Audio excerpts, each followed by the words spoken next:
शुक्रताल की ये पावन स्थली भी भारतीय जनमानस की लंबी गुलामी के दौर में गुमनामी के अंधेरों में खो गई थी।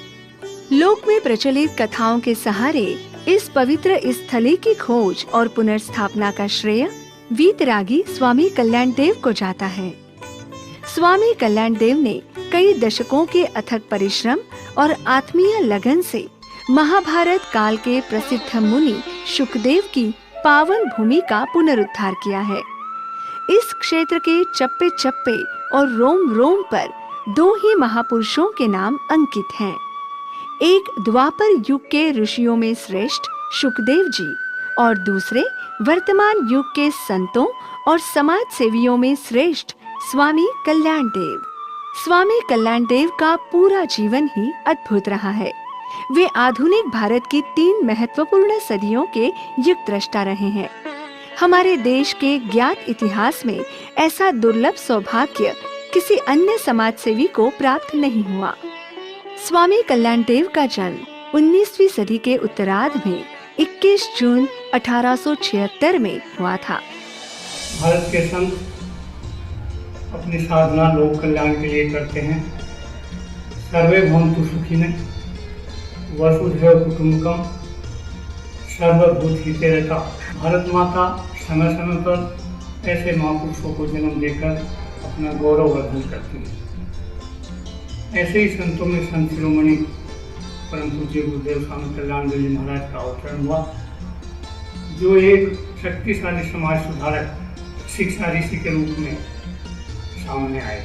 उन्होंने अपने नैतिक, आध्यात्मिक और रचनात्मक कार्यकलापों से केवल मनुष्यों को शिक्षित और स्वस्थ ही नहीं किया, बल्कि उनके मन में, उनके व्यवहार में सामाजिकता, सम्मानता, ईमानदारी, देशभक्ति, धर्मशीलता, अनुशासन और नैतिक जैसे गुण विकसित करने का कार्य किया। देश के देहाती इलाकों में भयंकर गरीबी, अशिक्षा और सामाजिक कुरीतियों का माहौल था। कल्याण देव देश की सेवा करना चाहते थे। यूं तो उन्होंने 1894 से ही कर्मयोग मार्ग चुन लिया था, लेकिन उन्हें सही दिशा विवेकानंद जी के सानिध्य में मिली। खेतड़ी नरेश के बगीचे में सुने विवेकानंद जी के 3 वचन स्वामी कल्याण देव के मार्गदर्शक बन गए। उन्होंने कहा था, भगवान के दर्शन गरीब की झोपड़ी में होंगे। भगवान के 2 पुत्र हैं, एक किसान और दूसरा मजदूर। प्रातः काल यदि तुम्हें एक तरफ मंदिर की घंटी सुनाई दे और दूसरी तरफ किसी दुखी की कराह, तो पहले दुखी व्यक्ति की मदद करें। विवेकानंद के इन 3 वचनों को स्वामी जी ने हमेशा निभाया है। कालांतर में कल्याण देव ने विवेकानंद जी के गुरु मंत्र का यही अर्थ निकाला। तो मैं खुद गरीब बन के रहता हूँ और दूसरा गरीब के लिए सेवा करता हूँ, ये मेरा उद्देश्य है। दूसरे को, गरीब को, दुखी को। और सुबह के वक्त पे ये जो है बहुत लोग जो हैं गीता का पाठ करते हैं प्रातः काल उठ करके, और मैं प्रातः काल सोने से उठता नहीं हूँ। इतने गरीब, दुनिया के दुखिया सुखिया बहुत लोग रोते हुए गरीब, जिनकी कहीं सुनवाई नहीं, वो आ जाते मेरे पास और आकर के अपनी कथा सुनाते। तो जैसे विष्णु सहस्त्र का नाम पाठ करना, गीता पाठ, तो मैं वही मान करके एक मन, कोई दुनिया में देखो ईमानदारी से पूछो कि 2 घंटे तक तुम कमरा बंद करके पाठ करने बैठते हो तो तुम्हारा मन कितनी देर के लिए एकाग्र होता है, ये मन से पूछो। और मैं जितनी देर उस मुसीबत ज़दा गरीब की, दुखिया की बात सुनता हूँ तो मेरा मन एकाग्र रहता है। तो मुझे वही आनंद आता है जैसा किसी को गीता पढ़ने में आनंद आता होगा।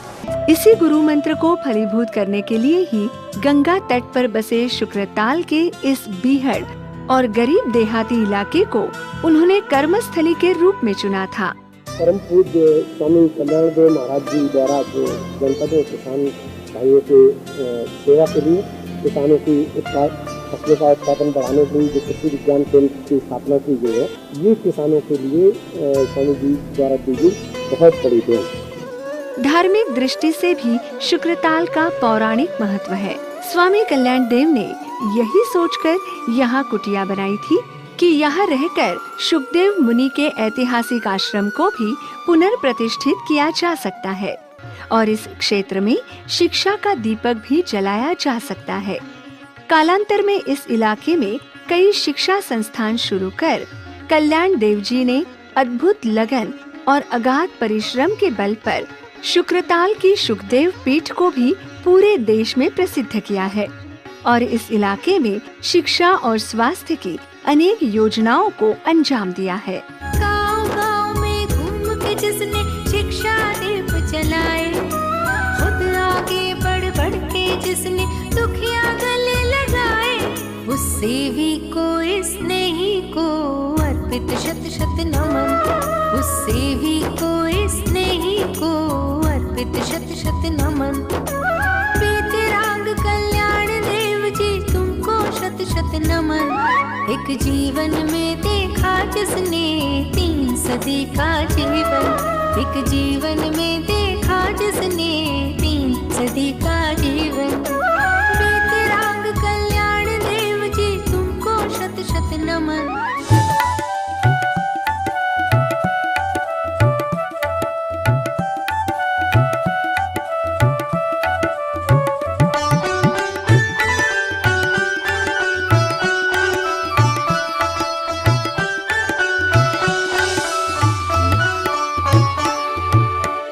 रामपुर तिराहा स्थित ये आयुर्वेदिक कॉलेज और गांव बघरा का ये डिग्री कॉलेज स्वामी कल्याण देव जी के ही प्रयासों से स्थापित हुए हैं।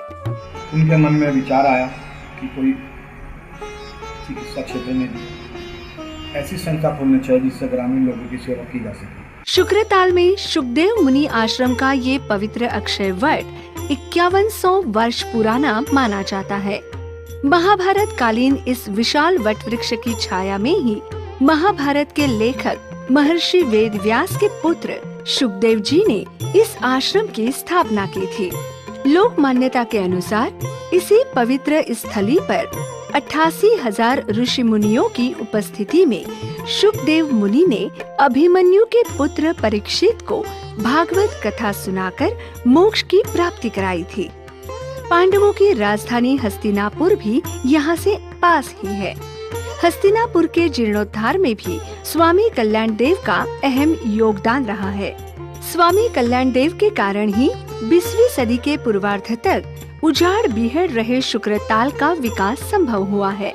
तुमने ही बेहड़ जंगल में फिर से खोजी सुखदेव कुटी,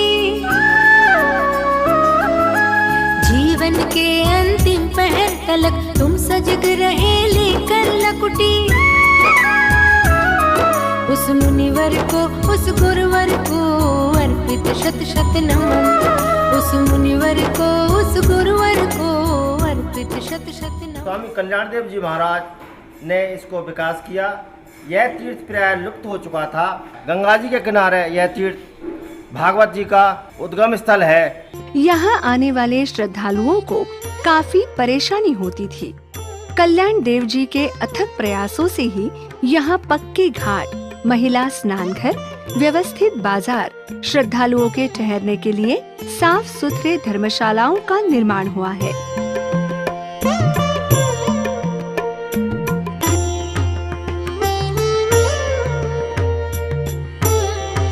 वर्तमान शुक्रताल इन्हीं प्रयासों के कारण एक आदर्श गंगा स्नान धर्म स्थल बन गया है।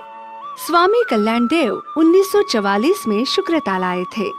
1945 में उन्होंने यही श्री शुकदेव आश्रम समिति की स्थापना की थी। इस इलाके के विविध समाजसेवी काम इसी संस्था के तत्वावधान में होते हैं। 1894 में कल्याण देव ने कर्मयोगी समाज सेवा का बीड़ा उठाया था। पूरी 20वीं शताब्दी यही सिलसिला चलता रहा। 2004 में समाधिस्थ होने तक बिना थके और बिना रुके उन्होंने अकेले दम 300 से अधिक शिक्षा संस्थानों, चिकित्सा केंद्रों और छात्रावासों आदि की स्थापना की। कल्याण देव जी के समाधिस्थ होने के बाद आजकल उनके प्रिय शिष्य स्वामी ओमानंद इसी संस्था के माध्यम से कल्याण देव जी के देहात विकास के सपने को साकार करने में जुटे हैं। स्वामी ओमानंद 1972 में कल्याण देव जी के संपर्क में आए थे। वे स्वामी जी के विराट व्यक्तित्व से इतने प्रभावित हुए कि मेडिकल की पढ़ाई छोड़कर कल्याण देव जी के समाज सेवी कामों में जुट गए।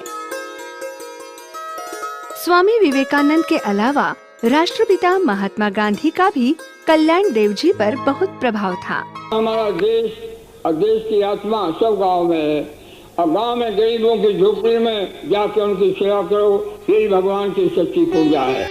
कल्याण देव जी साबरमती आश्रम में गांधी जी से मिले थे। देश के प्रमुख स्वाधीनता सेनानियों और राजनेताओं से कल्याण देव जी के नजदीकी संबंध थे। 1922 में लाला लाजपत राय ने लाल बहादुर शास्त्री जी को इसी इलाके में भेजा था। गांधी जी के ग्राम विकास और ग्राम पंचायत के सपनों को कल्याण देव ने इस इलाके में काफी हद तक साकार किया है। स्वामी जी से 55-56 से जब मैं पढ़ता था तब इनसे मिला और इनके आचार विचारों से प्रभावित होकर रिटायरमेंट के बाद भी मैंने इस विद्यालय में अपनी सेवाएं। 1958 में इस क्षेत्र के भ्रमण पर आए प्रथम प्रधानमंत्री जवाहरलाल नेहरू ने स्वामी कल्याण देव जी को उत्तर प्रदेश का गांधी कहकर सम्मानित किया था। स्वामी कल्याण देव के व्यक्तित्व और विकास कार्यों से प्रभावित होकर देश विदेश के प्रख्यात नागरिकों ने इस क्षेत्र का दौरा किया है। समाज सेवा के क्षेत्र में कल्याण देव जी ने अपने 129 वर्ष के 3 शताब्दियों में फैले दीर्घ जीवन में जितना काम किया है, उतना विश्व के ज्ञात इतिहास में शायद ही किसी अन्य समाज सेवी ने किया होगा। आज हमारे बघरा में इंटर कॉलेज, डिग्री कॉलेज, बच्चियों का कॉलेज, नवोदय विद्यालय, ये सब उन्हीं की देन है। पूज्य स्वामी जी ने हमें जो कुछ दिया, हम उसका शुक्रिया अदा नहीं कर सकते। ग्रामीण भारत में किए गए विविध समाज सेवी कामों के लिए स्वामी कल्याण देव को कई राष्ट्रीय पुरस्कारों से सम्मानित किया गया है। 1982 में उन्हें पद्मश्री पुरस्कार मिला। 1993 में प्रथम नंदा नैतिक राष्ट्रीय पुरस्कार, 2000 में पद्म भूषण पुरस्कार और 2002 में डिलीट की उपाधि। कल्याण देव जी को मिले सैकड़ों पुरस्कारों से भी बड़ा एक और भी सम्मान है, लोक सम्मान। केवल शुक्रतार का ही विकास नहीं, उन्होंने यहाँ आसपास के विश्व जिलों का जो है विकास किया। सबसे बड़ा स्थान उनका है यहाँ शिक्षा विभाग में। और इतना साधारण उनका रहन सहन था, एक जाकेट कम से कम 50-60 साल से एक ही जाकेट पहने हुए थे। शुक्रताल के चारों तरफ सैकड़ों मील तक इस देहाती इलाके की जनता स्वामी कल्याण देव को शुकदेव मुनि का ही कलियुगी अवतार मानती है। वे सही मायने में भारत के ग्राम गांधी हैं। इस इलाके में ऐसा कौन आदमी है जो स्वामी कल्याण देव जी को नहीं जानता। स्वामी कल्याण देव के जीवन में भी गांधी जी जैसी ही सहजता, सरलता, सत्य और अहिंसा के प्रति गहरी निष्ठा और गरीब जनमानस की सेवा की अप्रतिम भावना रही है। तो महाराज जी कभी कोई चौकी या थार या पलंग का इस्तेमाल नहीं करते थे, बल्कि एक बोरा जो आप देख रहे हैं ये रखा हुआ है, इस बोरे में पुरानी करवा दिया करते और इसी पर वो रात को सो जाते थे। खुद औपचारिक रूप से शिक्षित न होते हुए भी उन्होंने लाखों करोड़ों गरीब देहाती बच्चों को उच्च शिक्षा प्राप्त करने के अवसर उपलब्ध कराए हैं। मनभावन हरियाली के बीच गुरुकुल सरीखा दिखता ग्रामीण अंचल स्थित गांव बरला का ये स्वामी कल्याण देव महाविद्यालय कल्याण देव जी के ही अथक प्रयासों का अमृत फल है। स्वामी जी का ये आदेश है कि भाई यहाँ डिग्री कॉलेज बनना है, कि भाई कुछ भी हो कहीं कर्जा ला निकाल ले 2.5 लाख रुपए बना। आसपास के कई गांवों के बच्चे जो पहले बड़े शहरों की उच्च शिक्षा का खर्च उठाने में असमर्थ थे, वे यहाँ आसानी से उच्च शिक्षा पा सकते हैं। संत शिरोमणि स्वामी कल्याण देव महाराज को कोटि कोटि प्रणाम। उन्होंने कहा कि भाई यहाँ डिग्री कॉलेज के लिए ये जगह है, मैंने कहा जी आपके आशीर्वाद की आवश्यकता है। इस इलाके की छात्राओं के लिए तो ये महाविद्यालय वरदान साबित हुआ है। स्वामी कल्याण देव का मानना था कि संतों को केवल दान दक्षिणा के सहारे अपना गुजारा करना शोभा नहीं देता। संतों को आजीवन देवताओं की तरह शिक्षा और संस्कारों का दान करना चाहिए। देहाती इलाकों में सैकड़ों स्कूल कॉलेज खुलवाकर कल्याण देव जी ने यहाँ के लोगों को निरंतर ज्ञान दान दिया है। स्वामी कल्याण देव ऐसे महान ऋषि थे, शिक्षा जगत में उन्होंने अविचल बचा दिया। उनके द्वारा प्रकाशित किए गए इन प्रकाश दीपों के कारण ही देश का ये भूभाग शिक्षा द्वीप बन गया है। इन तमाम शिक्षण संस्थान के माध्यम से आने वाली पीढ़ियों में भी शिक्षा का उजाला फैलता रहेगा। वो कहते थे कि मानव मात्र की सेवा करना ही एक व्यक्ति का सच्चा धर्म है और गरीब निर्धन असहाय बच्चों को उनकी शिक्षा के द्वारा उनका स्तर उठाना उनका एक सर्वोपरि उद्देश्य था। अपने 129 वर्ष की दीर्घ आयु और स्वस्थ जीवन के लिए कल्याण देव जी 3 चीजों को महत्वपूर्ण मानते थे: खुली हवा में रहना, गंगा के प्राकृतिक जल से स्नान और सादा आहार। केवल एक सब्जी या दाल के साथ सूखी रोटी का सादा भोजन। रोटी भी भिक्षा से कर रहे थे। अपनी सहज सरल जीवन शैली के कारण ही वे जीवन के अंतिम पड़ाव तक स्वस्थ और प्रसन्न चित्त रहकर सक्रिय समाज सेवा करते रहे। समाज सेवा की इसी लगन ने उत्तर भारत को उनका ऋणी बना दिया है। शुक्रताल में जितना भी विकास हुआ है, इसका पूरा श्रेय स्वामी कल्याण देव जी को जाता है। स्वामी कल्याण देव जी एक विराट व्यक्तित्व के धनी रहे हैं, जिनकी सादगी, जनसेवा, आचार व्यवहार में आपको विवेकानंद और महात्मा गांधी की एकदम झलक मिलती है। तो उनका एक ही ध्येय था कि गरीबों की जितनी सेवा हो सके उतनी सेवा करनी है। तो इसीलिए शायद उनको ईश्वर ने प्रकृति में 129 साल का बहुत लंबा जीवन दिया। वे हमेशा प्रचार प्रसार से दूर रहे। इस इलाके की जनता उन्हें बहुत आदर से याद करती है। शुक्रताल की इस पवित्र ऐतिहासिक स्थली का वर्तमान स्वरूप उन्हीं के प्रयासों से निखरा है। इस पवित्र स्थली के पग पग पर स्वामी कल्याण देव के पवित्र पद चिन्ह अंकित है। 2 फसली की ऋषि दधी जिसकी दुबली काया, शत का अधिक जीवन में जिसको छू नहीं पाई माया।